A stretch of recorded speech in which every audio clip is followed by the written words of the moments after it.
Mais moi, je dirais le leadership, c'est la capacité qu'on a à d'abord avoir une idée, mais pas juste rester à l'idée. C'est matérialiser cette idée. Et pour matérialiser cette idée, ça demande des stratégies, des capacités de mobilisation de groupe, des capacités d'identifier les ressources autour de soi et comment organiser, comment manage, comment organiser ces ressources qu'on a à notre disposition afin d'atteindre cet objectif, afin d'arriver à notre destination finale. Et ça, c'est ce qu'on appelle le leadership, c'est cette capacité. Pas toujours d'être au premier, pas toujours d'être celui qui fait, mais d'atteindre ce résultat. Comment te passer d'une idée à une réalisation concrète. Pour moi, c'est ça. Je vais revenir à passer tout le monde, je vais revenir à ce point. Pour moi, le leadership, c'est une compétence qui est centrale. C'est-à-dire que c'est une compétence qui fait partie des top 5, des top 3 des compétences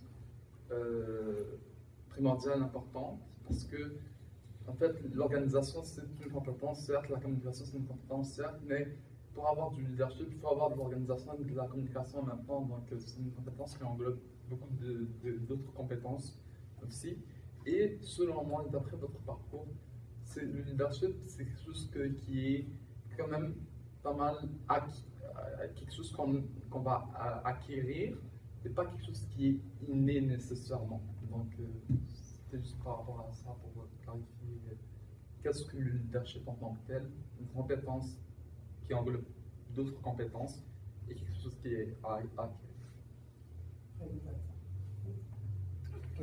Je pourrais rajouter aussi qu'un bon leader, c'est quelqu'un qui est capable de voir les différentes capacités des gens qui le suivent. Je ne sais pas comment bien dire, mais c'est ça, la personne est capable de voir c'est quoi les forces d'un tel, c'est quoi les faiblesses d'un tel, pour pouvoir utiliser tout ça pour aller vers la vision qu'il a pour un projet ou peu importe.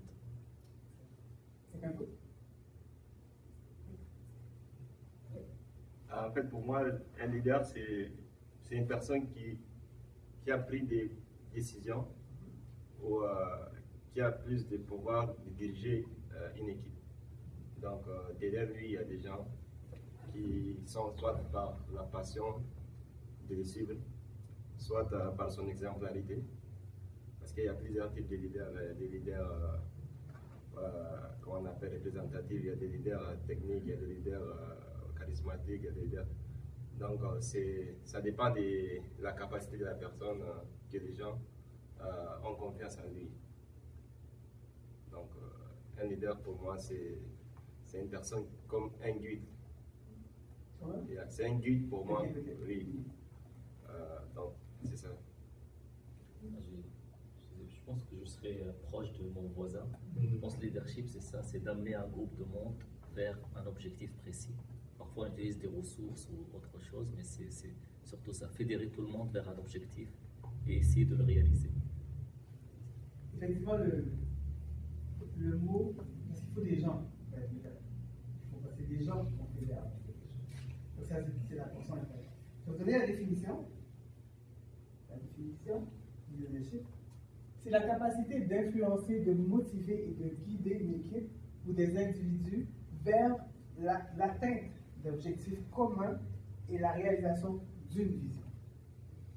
Donc vous avez dit des mots qui reviennent là-dedans. Mais c'est vraiment des gens qu'on lead. Et malheureusement, il y a des bons leaders, il y a des mauvais leaders, il y a des leaders qui amènent des gens vers des choses malheureusement négatives, et il y a des leaders qui amènent des choses positives.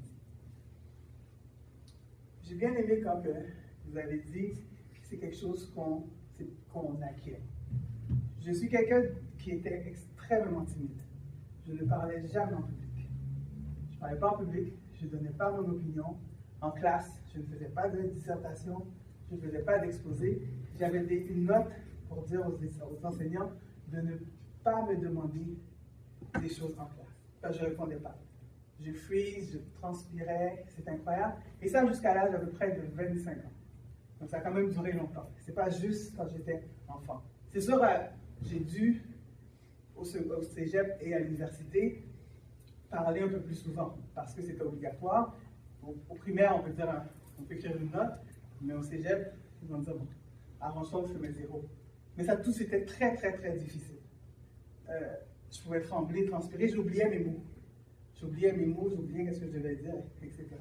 Donc, je ne considère pas qu'à ce moment j'étais leader parce que je ne parlais pas en groupe.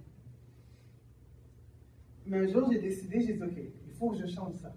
Et ça a été le travail que j'ai commencé à faire. J'ai commencé à apprendre à parler en public, j'ai commencé à développer un style, à voir comment je pouvais le réussir. Et c'est le style que j'ai développé. Je me suis dit, OK, qu'est-ce qui fait que quand je parle en public, j'arrête de parler, je ne trouve pas mes mots, je transpire, ou c'est quoi qui était mon problème?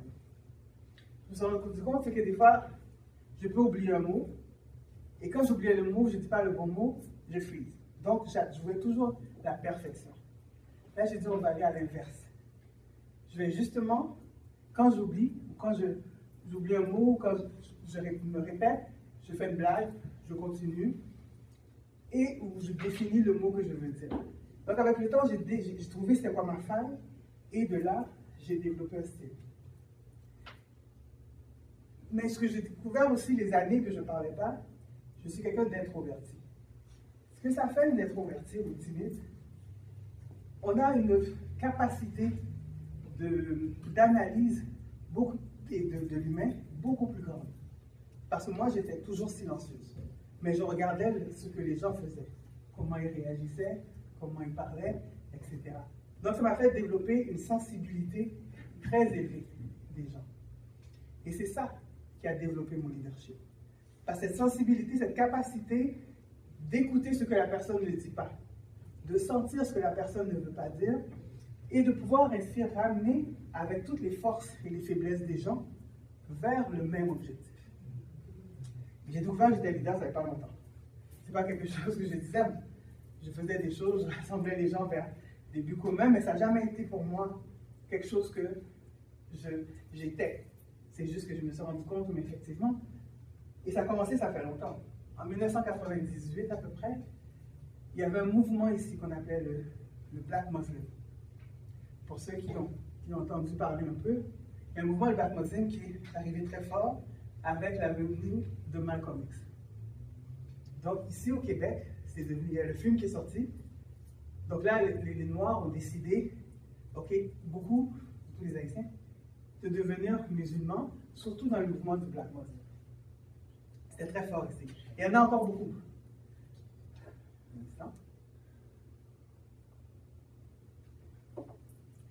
Et je crois que c'est le premier moment où j'ai vraiment fait du leadership. Parce que j'avais un groupe de personnes. Je voulais rentrer dans le Black Muslim. J'ai été chercher des gens. Je n'ai pas été toute seule.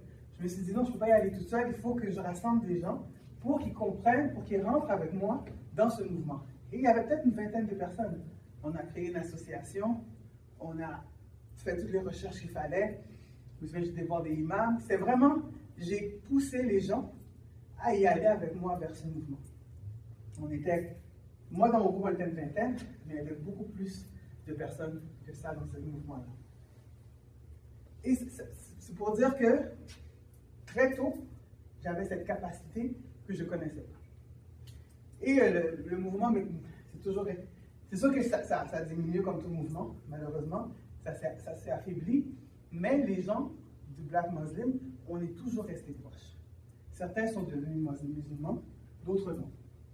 Mais c'est pour expliquer un peu cette capacité que j'avais déjà là à le faire.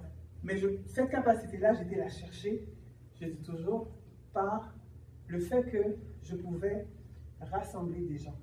Je pouvais écouter En regardant quelqu'un, je peux déjà dire à cette personne-là, OK, elle va pouvoir aider dans quel cadre, comment je peux la rassembler. S'il y a quelque chose qui la dérange, essayer de l'aider dans ça.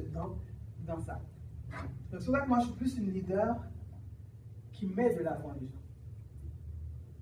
Les gens qui sont avec moi autour de moi, ce qu'ils disent souvent, c'est ce qu'ils aiment. Je les pousse à un meilleur. même si c'est moi qui gérais la campagne, chaque personne, je leur donnais une responsabilité. Et ils voulaient, cette responsabilité, je la donnais et ils pouvaient faire des erreurs. Mais on devait tous s'aligner vers le même objectif.